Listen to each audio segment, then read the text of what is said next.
Solid fake. Stays in Keeper's legs.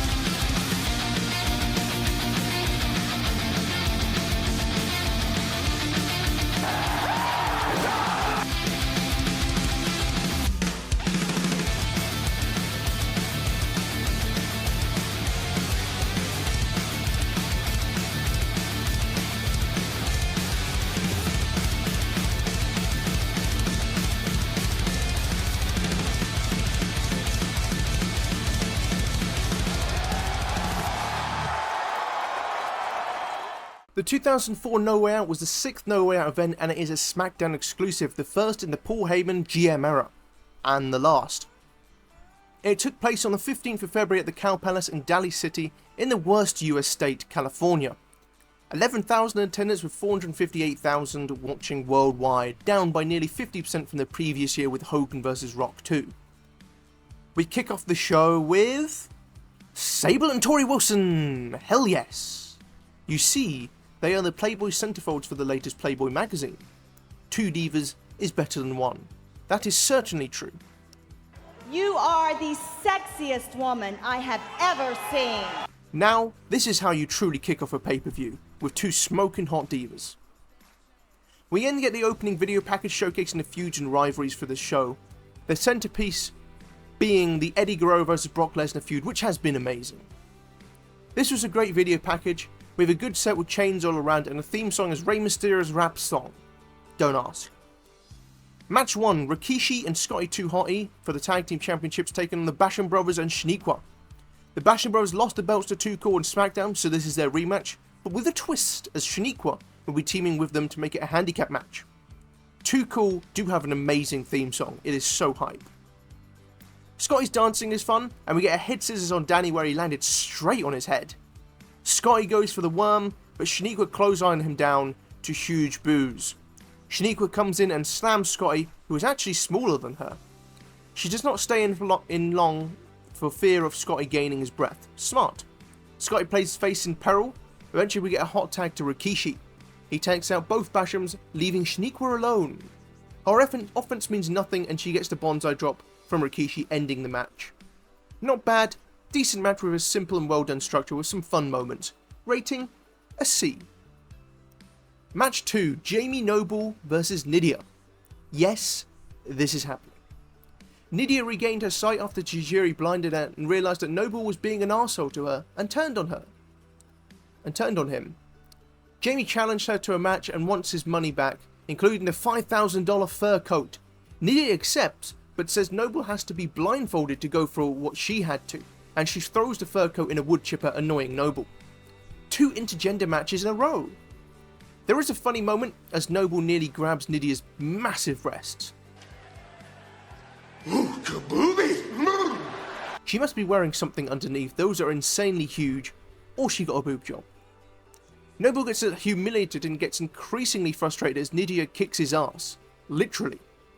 Noble cheats and pulls the hood up to take Nydia off the top rope and tap her out to a dragon sleeper. Like an arsehole, he refuses to let go. Entertaining match, silly, but in a good way. I enjoyed that. Rating, a C+. We hear from Kurt Angle. Josh Matthews looking very gay here with a turtleneck and earring. Angle has a triple threat with Big Show and John Cena. Cena shows up and mocks him and slaps him, causing a fight which security breaks up. Match 3, World's Greatest Tag Team versus the APA. A bonus match happening because of Bradshaw and Shelton's match on SmackDown, which Bradshaw won, but his arm got banged up thanks to Shelton. He has his arm taped up here. It is strikers versus grapplers here.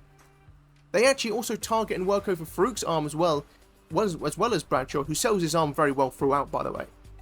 Farouk plays face in peril as World's Greatest Tag Team work well as a team to keep control. Nice quick tags and no wasted motion to keep control. Good stuff. Bradshaw gets the hot tag and it's awesome. He hits a lovely powerbomb, but Haas broke up the pin. He then hits last call off the top rope, which is insane. A clothesline from Hell on Hearts follows, but his arm stops him for a moment and he takes a super kick from Benjamin for World's Greatest Tag Team to win. Really good match, simple, effective storytelling with a great hot tag and well done finish. Nothing out of this world, but really fun stuff. Simple, done right. Rating a B-. We see Goldberg entering through the crowd to his seat as he was invited by Stone Cold due to his feud with Brock Lesnar. Paul Heyman comes to the ring with starey eyes, upset at Goldberg's presence. Heyman threatens to arrest Goldberg as he gets out of his seat. While he is ranting and raving like a crazed liberal, Brock Lesnar comes out. Brock wants to prove he is not scared of Goldberg. He tries to antagonize him and get him to come in the ring. Heyman tries to stop Lesnar from provoking him. Enough is enough and Goldberg gets in the ring. Lesnar looks terrified, but they take their tops off and Heyman distracts Goldberg so Lesnar attacks. F5, but Goldberg counters and hits a jackhammer as Heyman jumps up and down screaming for security. It's so funny. Goldberg allows himself to get arrested as he has accomplished his mission for the day. Worse still for Lesnar, Hardcore Holly comes out and Lesnar bolts it. Holly is here for the next match, the filler match as the card was too short. Match 4, Hardcore Holly versus Rhino. I watched the match and a matter of fact I fell asleep in the middle of it. Who cares? This is happening because they had a match on SmackDown that ended with Rhino getting himself DQ'd. They begin the fight on the ramp before going in the ring, and I really did try to care about this match. The work was solid with Rhino working Holly's abdomen, but there was just no fluidity or electricity to this match. This is shit. So lackluster. Even Taz and Cole are bored midway in and send it to the Spanish commentators for a moment.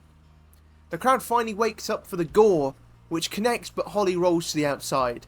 And after getting back in at 9, Holly hits an Alabama slam to end our torture. Really boring stuff, nothing at all interesting, but I can't go too low as technically it was fine. Rating a D+. We hear the Undertaker's bell and see some footage on the Tron. It ends with, "In 28 days the dead will rise again." Conveniently just in time for WrestleMania 20. Match 5, Cruiserweight Championship. Rey Mysterio versus Chavo Guerrero. Chavo is a full-blown heel now. Rey is Eddie's friend, so has obvious issues with Chavo's actions towards Eddie. Rey has a boxer in his corner. I don't know who he is, I'm not huge into lower weight boxing, especially older boxing. As usual in Rey's feuds, Chavo wants to take his mask as well. Rey is about to hit the West Coast pop, but Chavo Classic stops him. Then the boxer knocks out Chavo's father, who sells it perfectly. The boxer gets kicked out for killing a man.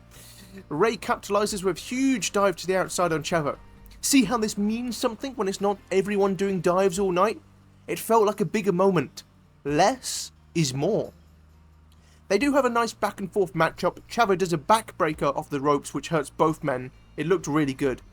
This allows Chavo to seize control. Crowd is hot for the moments of Rey making his little comebacks. It makes for a good pacing. Both their offense is quite unorthodox and fun, and Rey hits a DDT on the apron for an extremely close near fall. Just took a little bit too long to cover.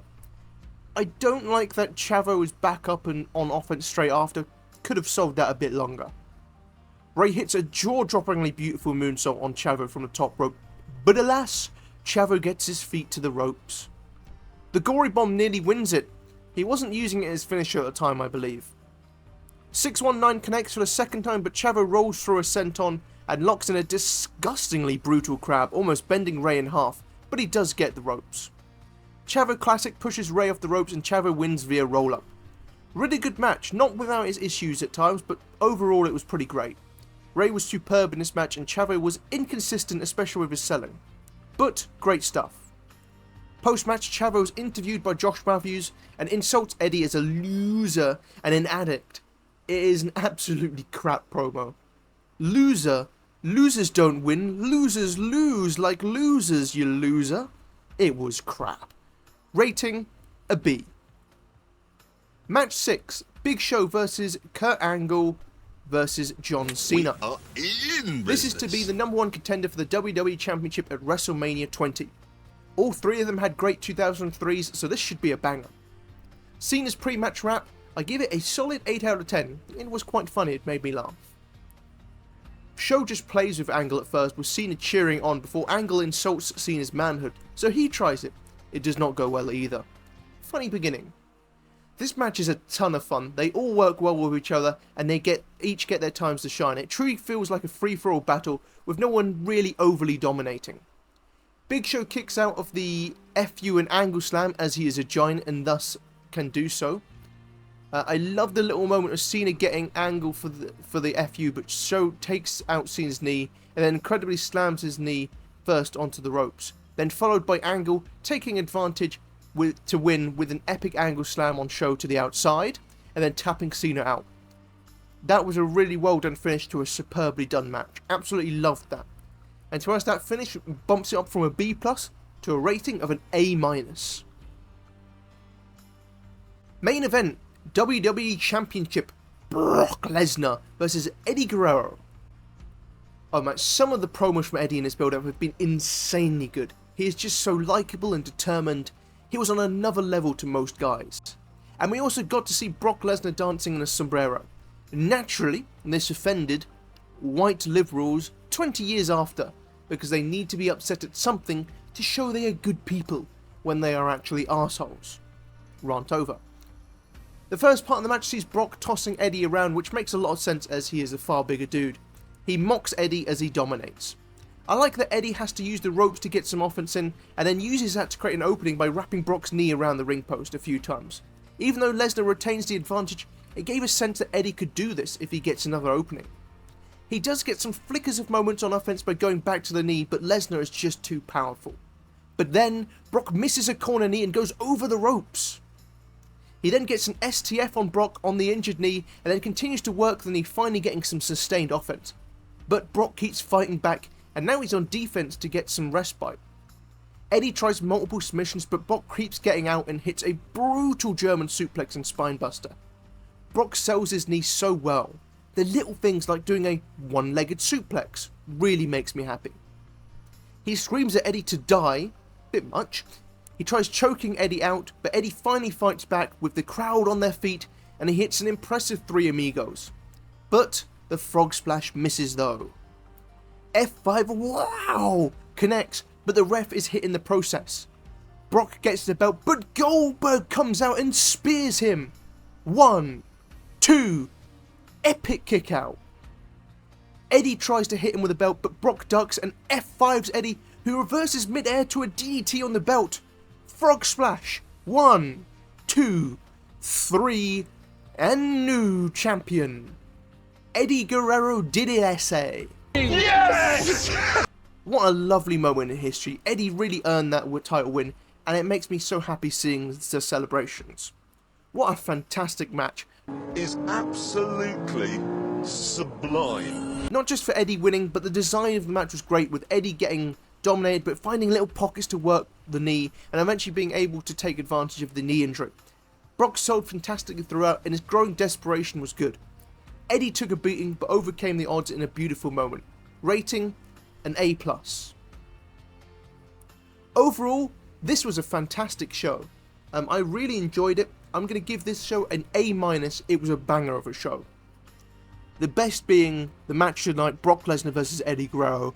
An absolutely breathtakingly brilliant match that everyone should go and watch.